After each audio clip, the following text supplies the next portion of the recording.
আসসালামু আলাইকুম বন্ধুরা, কেমন আছেন সবাই?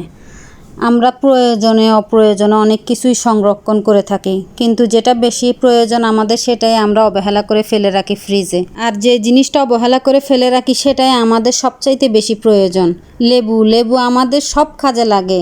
ভিটামিন সি এর অভাব পূরণ করে, ঠান্ডা কাশি ভালো করে, আরও অনেক অনেক উপকারিতা এই লেবুর মাঝে। তাই আজকে আমি কিভাবে লেবু সংরক্ষণ করে সারা মাস জুড়ে রাখবেন সেই পদ্ধতি আপনাদেরকে দেখাবো। হয়তো অনেকে জানেন, কিন্তু আমি কিভাবে সংরক্ষণ করি তাই আপনাদের সাথে আজকে শেয়ার করলাম। এরকম একটি কেস তো সবার ঘরে ঘরে থাকে, ফ্রিজে আইস কিউব রাখার জন্য সবার ঘরে ঘরে এটি থাকে।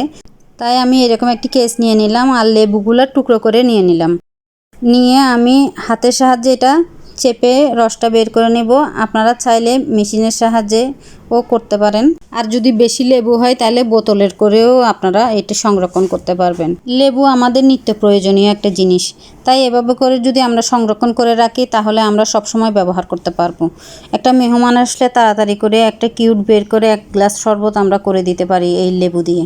আমরা অনেক কিছুই সংরক্ষণ করি, কিন্তু এই ছোট্ট জিনিসটা আমরা ফ্রিজে অনেক সময় ফেলে রাখি, নষ্ট হয়ে যায়, তারপরে ফেলে দিই। তাই এভাবে করে যদি সংরক্ষণ করা যায় তাহলে আমরা সবসময় ব্যবহার করতে পারবো, আর আমাদের উপকারও লাগবে। সবগুলা লেবুর রস নেওয়া শেষ। এখন আমি একটা ছাঁকনির সাহায্যে ছেঁকে নিলাম। ছেঁকে একটা গোল চামচের সাহায্যে আমি কেসটাতে নিয়ে নিব। এভাবে করে নিয়ে তারপর আমি ডিপ ফ্রিজে এটি সংরক্ষণ করব।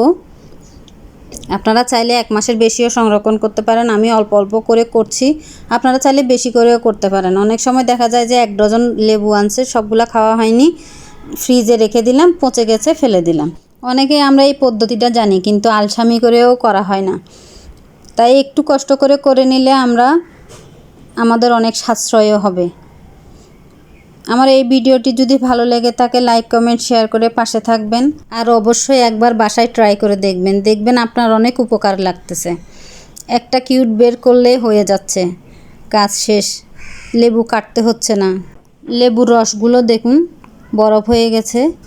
এখন আমি এই যে টুকরোগুলো বের করে নিলাম, দেখুন দেখতে কি কিউট লাগতেছে। তাহলে চলুন 1 গ্লাস শরবত খেয়ে নিই। একটা টুকরো দিয়ে দিলাম আর 1 চামচ চিনি দিয়ে দিলাম, দিয়ে 1 গ্লাস ঠান্ডা ঠান্ডা শরবত করে নিলাম।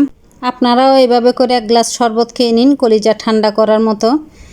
আর সবাই বাসায় একবার হলো ট্রাই করে দেখবেন।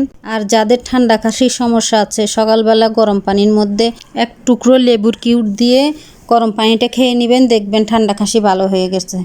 এখন লেবুর কিউটগুলো আমি নতুন পলিথিনের মধ্যে রেখে দিব, ফ্রিজে সংরক্ষণ করব। আপনারা চাইলে বক্সেও রাখতে পারবেন। সবাই ভালো থাকবেন, সুস্থ থাকবেন। আল্লাহ হাফেজ, আসসালামু আলাইকুম।